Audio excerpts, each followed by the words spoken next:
Coming up on market shares, the government shutdown is over, but thousands of passengers across the country are still being affected by flight cancellations and delays. And the Trump administration lowers its mega tariffs on Switzerland, while your wristwatches, medical equipment, and pharmaceuticals may be getting cheaper. Plus, Wall Street posts its worst one-day performance since October 10th. How the markets are closing this week. Hold on to your wallets because market shares starts right now.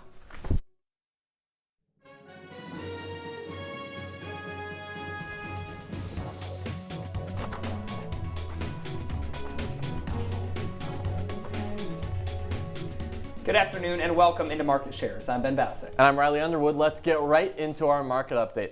And Ben, right now the market's kind of fluctuating a little bit. The Dow Jones, the only one green on the week. What are you seeing here? Yeah, definitely a bit down. I mean, we have the tech-heavy NASDAQ especially taking a dip here. Like we've said in the past, the AI space really guiding that charge. You have companies like NVIDIA and Oracle kind of rebounding this week, actually. But overall, they're down. There's a lot of skepticism when it comes to the AI space and how much ability it's going to have to be able to take over human workers.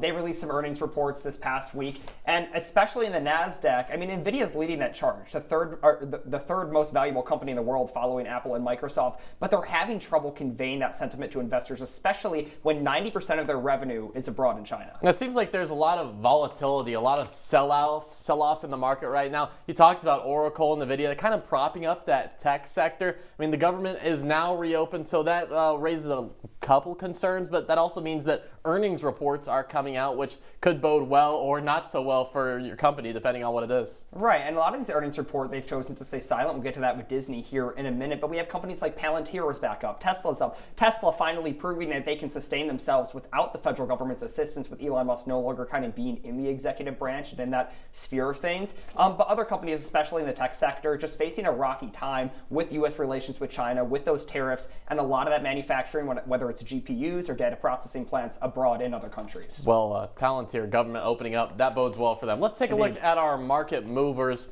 We will start off with Bitcoin, which is down 16% in the past month, and this is kind of a trend we've been seeing with cryptocurrencies all across. They're down 3% today. It's sitting around $95,000 to $96,000 actually, which is kind of low relatively to what it was last month. I mean, in October actually it was $126,000 per Bitcoin, and that was an all-time high for the cryptocurrency. And so now to kind of see that fall off and just considerably fall, it's just kind of concerning for Bitcoin investors, because if you invested at that high point, you've just lost like $35,000. Yeah, especially in that crypto space. I mean, there's a lot of interference and support from the federal government and the Trump administration specifically. So if they're still facing kind of this downhill dip here, it's something interesting to look at. But speaking of the federal government, kind of a sector that's taking a hit we don't talk a lot about here is the experiential sector. So whether that's theme parks, travel, luxury, destinations,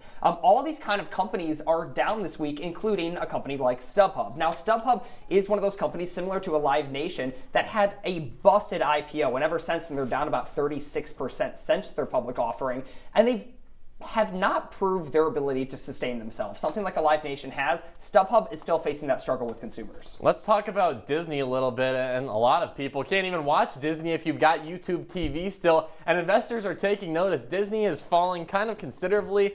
Revenue reports have came out. They were lesser than expected, so Disney's not looking too good right now. I mean, this has been going on, this blackout, since October 30th. Still ongoing, these negotiations. It's one of the longest ones in recent memory, and it's just hard for investors to justify buying a stock right now that people can't even watch. They can't even watch their services. It's all about the streaming space. We've seen that pivot from linear to streaming. Disney needs to prove that they're able to bundle this Hulu and ESPN sector here, and they've yet to do that. We saw Bob Iger, their CEO, come out this week and talk about some changes with artificial intelligence they're bringing to Disney Plus that will allow consumers to engage with other sectors of kind of this Disney overview, whether that's theme parks, whether that's other forms of media. But they're one of the companies that can appeal to children, to families, to adults, and all those sectors. But once they prove that they can do that and it's showing up in their earnings and finance reports, that's when Disney's finally going to kind of see back in the green. And especially in college football season, I mean, this is ESPN and Disney's big break right now. This is the time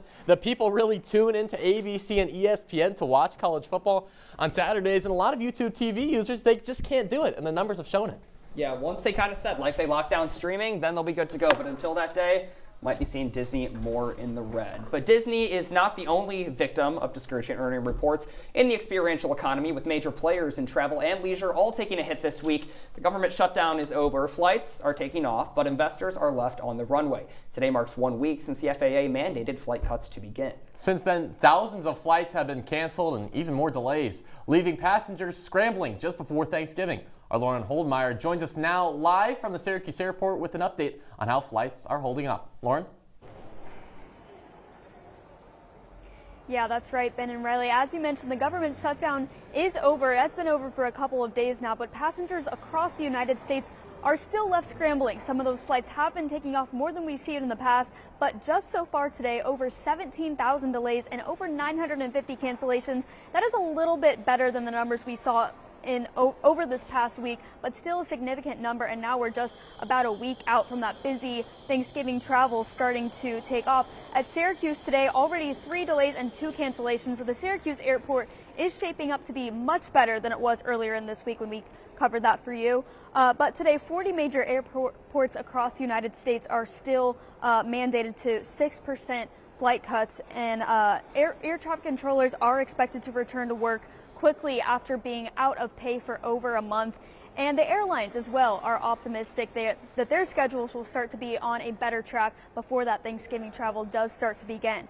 We also spoke to an aviation expert who says that those flights should return to normal in time for the busy travel season coming up in just a couple of weeks now. It takes a little while for the airlines themselves to recover and get everybody back to where they're supposed to be, but it also shouldn't take too long. I think we're probably talking about just a matter of days, and fortunately, by the time we hit the busy Thanksgiving travel period, this will probably all be in the past. Period. Thanksgiving is 2 weeks away, but students here are leaving a bit earlier than that, just next week. How is travel back home to those big airports going to be impacted?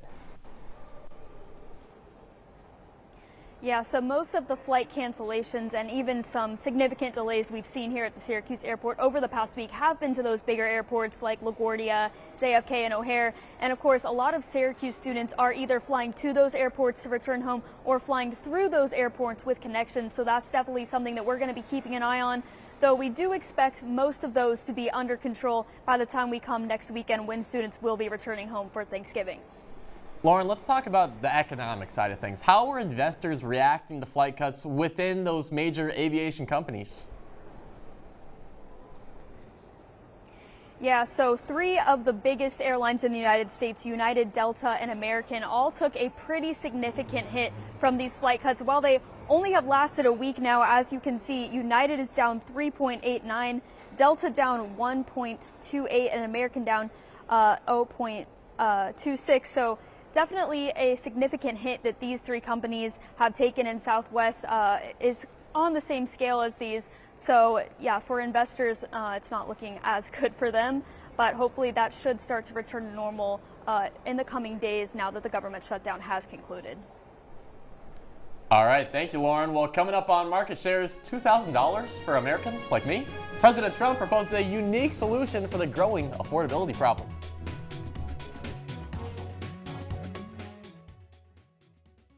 So I always had my suitcase ready to go. Then one day I was adopted. My new parents opened their hearts and home to me. My parents cook my favorite breakfast for me every morning. My parents take me on trips I never thought I would go on. They gave me a home and an even better reason to use that suitcase. My parents aren't perfect, but they're perfect for me.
Welcome back to Market Shares. Well, the U.S. and Switzerland have reached a trade deal to lower tariffs to 15%.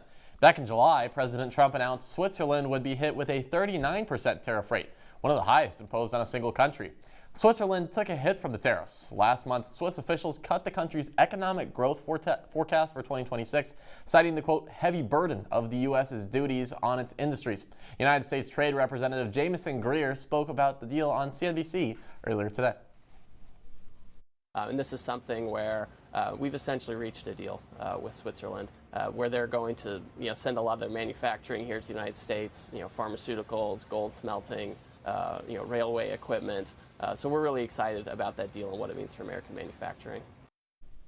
Well, back in the U.S., more buyers could soon get into homes they may not otherwise be able to afford. The White House is considering a 50-year mortgage to help alleviate the affordability crisis. But the announcement drew immediate criticism from policymakers and economists. They say a 50-year mortgage will do little to fix low housing supply and high interest rates. While extending the life of a mortgage to 50 years does decrease the borrower's monthly payment, it would cost more in the long run. There is also a significantly higher interest rate. Because even more of the monthly payment would go towards interest of the loan, it would take 30 years before a borrower would accumulate $100,000 in equity. That's compared to around 12 years when paying off a 30-year mortgage. When asked by Laura Ingraham about the idea, President Trump said this. Is that really a good idea? It's not even a big deal. I mean, you go from 40 to 50 years, and what it means is you pay something less. From 30, that some people had a 40, and then now they have a 50. All it means is you pay less per month. You pay it over a longer period of time. It's not like a big factor. President Trump is also suggesting paying Americans directly for their health care costs and sending tariff checks to families. He also floated the idea that a tariff dividend was possible. In True Social post, he wrote a dividend of at least $2,000 a person will be paid to everyone. In an interview with ABC, Treasury Secretary Scott Bessent said that he had not discussed the idea of a tariff rebate with Trump. Economists are also warning that direct payments could cause inflation to flare and raise consumer prices. Now, the fate of Trump's tariff policy is currently being argued before the Supreme Court, and any ruling is likely months away. Depending on the outcome, the Trump administration could have to refund the tariffs already paid. I don't know, I wouldn't mind another $2,000 check, Riley. After 43 days, though, President Trump has signed a funding bill ending the longest U.S. government shutdown in history. The bill passed in both chambers of Congress, with 6 House Democrats joining the Republican majority. Our Vanessa Schimony tells us why, even with doors open, it could take some time before federal services are fully up to speed. Vanessa? Yeah, Ben. Well, the government is finally open again after 6 weeks of closed offices and missed paychecks. National parks are set to open again, and federal workers are back on pay. But the financial fallout is far from over. Experts say the financial burden caused by the event could cost the U.S. billions and billions of dollars. And with the new bill only lasting a few weeks, economics fear a new shutdown could be on the horizon. In a pretty closely tied vote this Wednesday night, Republicans outvoted the Democrats 222 votes to 209. The House voted to reopen the government after its long-awaited 43-day close, the longest shutdown we've seen in national history. The shutdown leaving 1.4 million federal workers unpaid, 42 million Americans impacted without SNAP benefits, and 5.2 million inconvenienced at lack of flight transportation. Now, the big debate over whether or not to shut down the government in the first place came down to a matter of health care. Republicans have been against the Affordable Care Act since the day it passed in Congress in 2010. However, the shutdown did not help Democrats or help Republicans see their side. Minority Leader Hakeem Jeffries says it was not the most efficient way to solve the issue.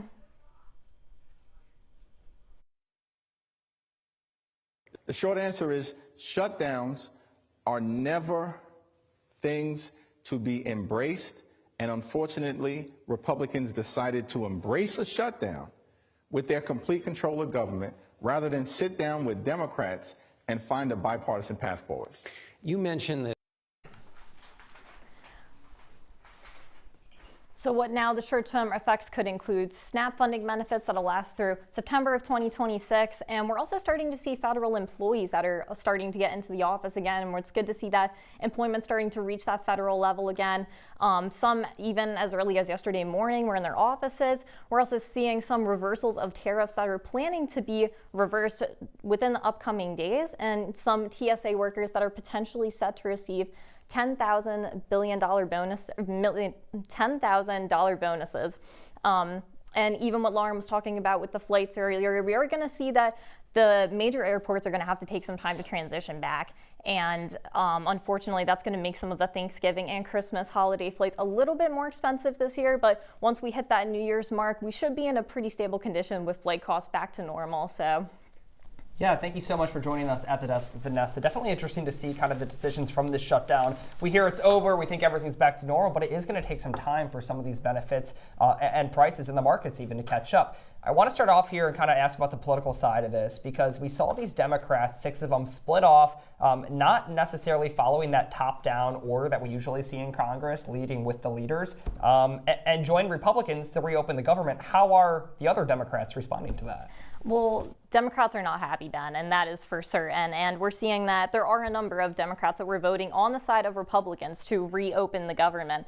And Democrats are upset because they were the ones that were initiating this shutdown. They said, okay, we need to extend these healthcare subsidies, and the only way we're going to do it is by shutting the government down. And they're seeing that not only did their case not win, they got outvoted, but also the bill that was signed did not regard anything healthcare related. And so not only did they lose, they got outvoted by the opposite party. And now the whole reason that they initiated this shutdown is just kind of being tossed to the side. And that's what they're upset about. Well, we've seen the government reopen now, but we're still kind of seeing the effects that are still ongoing. So kind of break down what are the short-term effects of this and also the long-term effects. Yeah, for sure. So we saw that like 42 million Americans were affected by the lack of SNAP benefits. So we're starting to see that slowly rework its way back in.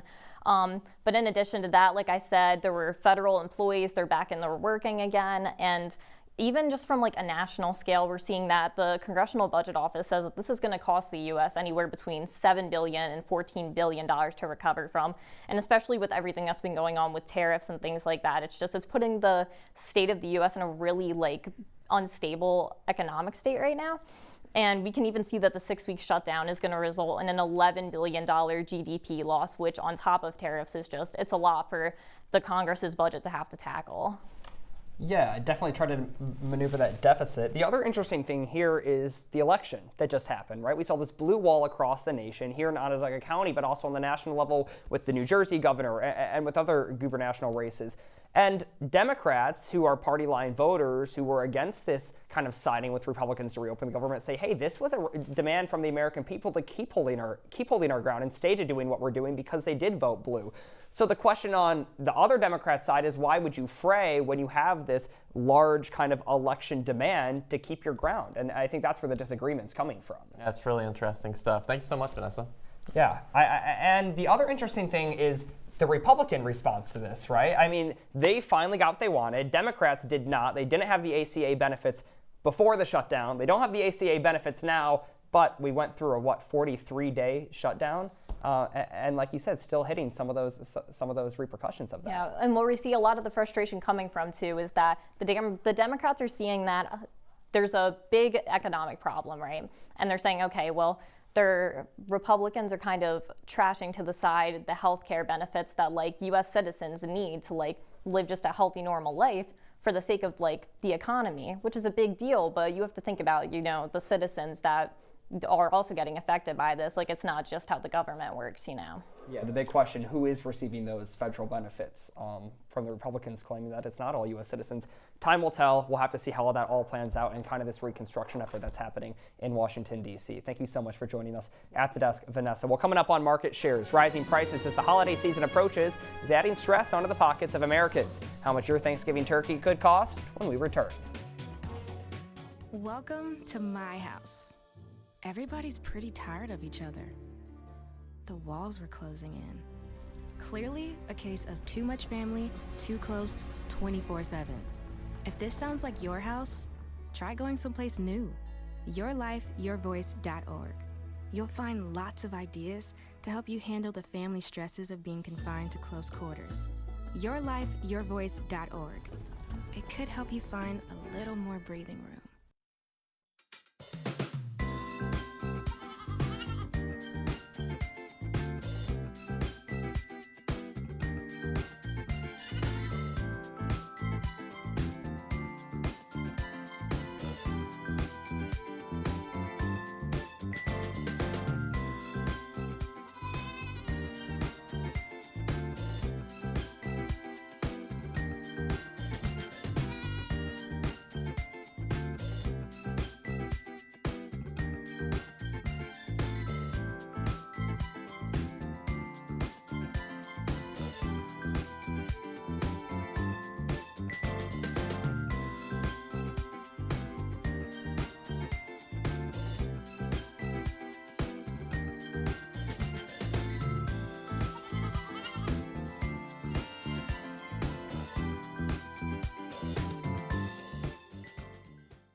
Welcome back to Market Shares. Well, artificial intelligence is coming to a retail giant. Walmart CEO Doug McMillon is stepping down after over a decade, with John Furner taking over in February of 2026. Furner is currently the CEO and president of Walmart's largest business unit and, quote, uniquely capable of leading the company through this next AI-driven transformation.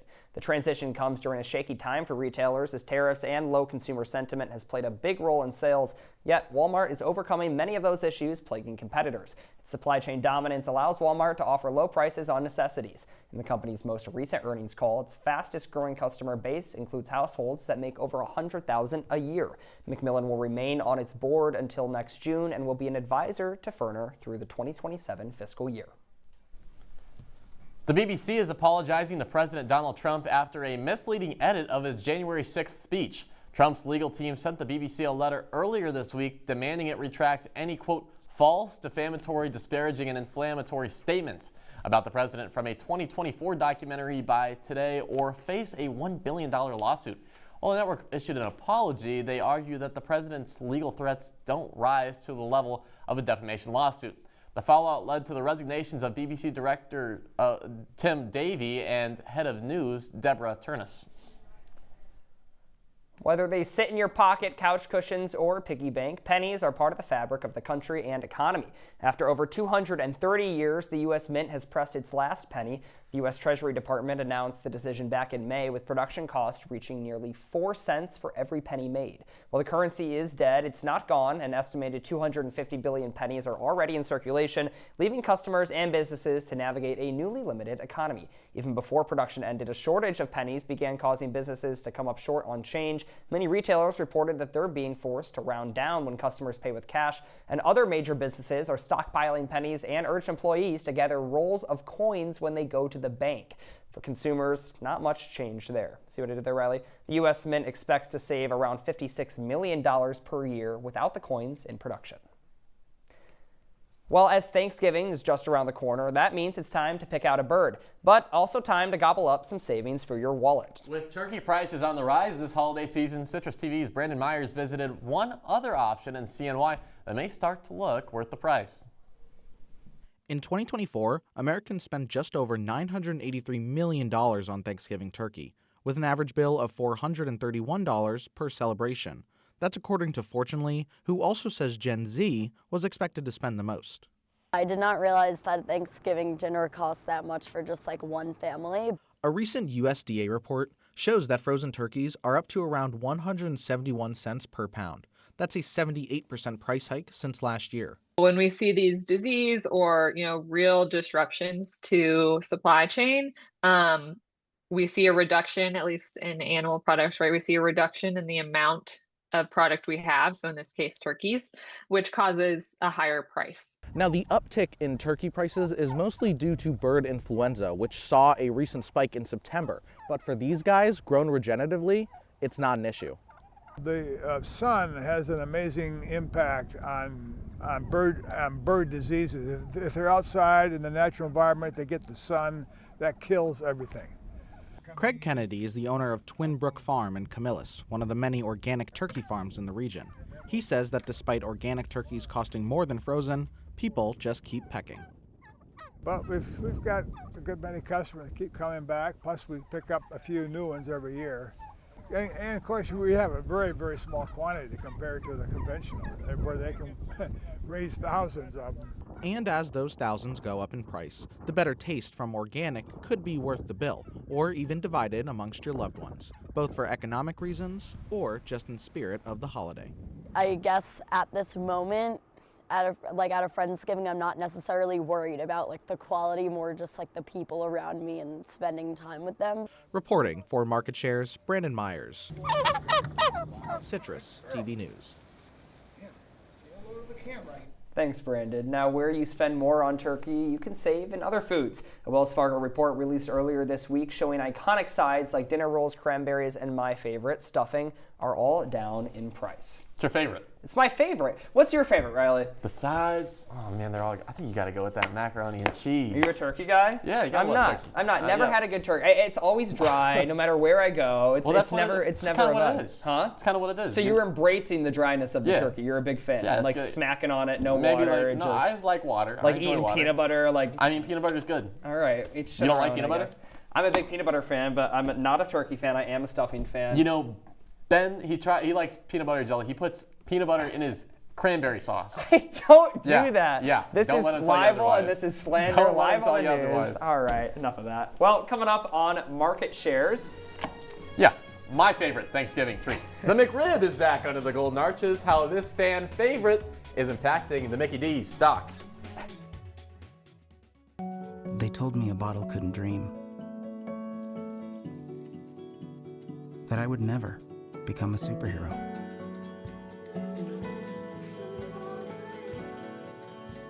But I learned how to fly. Just to come back in a new disguise. And be the hero that I've always wanted to be.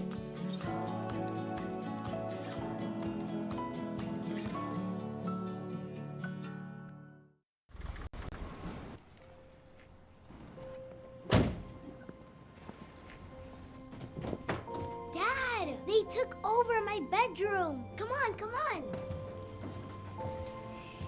Okay, Dad. 1, 2, 3. Dad!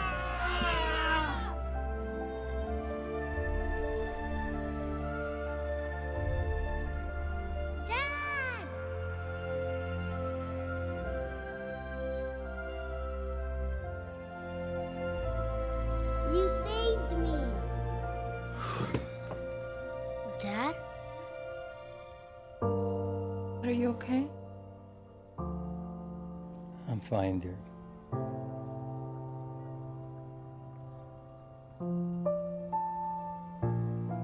Your hero needs you now, and AARP is here to help. Find the care guides you need at aarp.org/caregiving.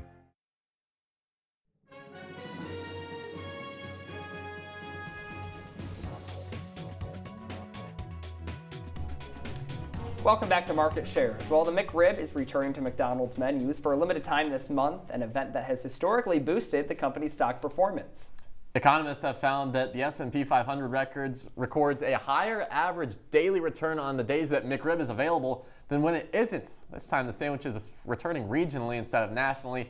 It'll be available in cities like Miami, Dallas, Chicago, and Los Angeles. The McDonald's Holiday Pie also returned to menus today, and Ben, I think they really shafted us with this one. They did. No McRib. I'm a little pressed. We don't have any McRib in Syracuse. Los Angeles, Dallas, Syracuse is not on that list. I was really excited. You know, but something's interesting because earlier in the studio, Brandon Myers was eating a McRib.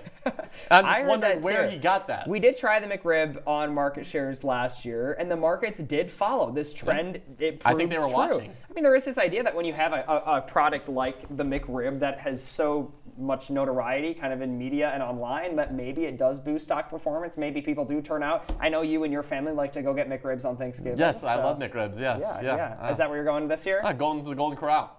I love it. Well, I won't be there. I'll be enjoying my stuffing and steak at the Thanksgiving fancy dinner pants. table. Well, that's all the time we have for you on this episode of Market Shares. Be sure to follow us on Twitter and Instagram at CitrusTV News and like us on Facebook. I'm Ben Bascuk. And I'm Riley Underwood. Have a great night, Syracuse, and a great day.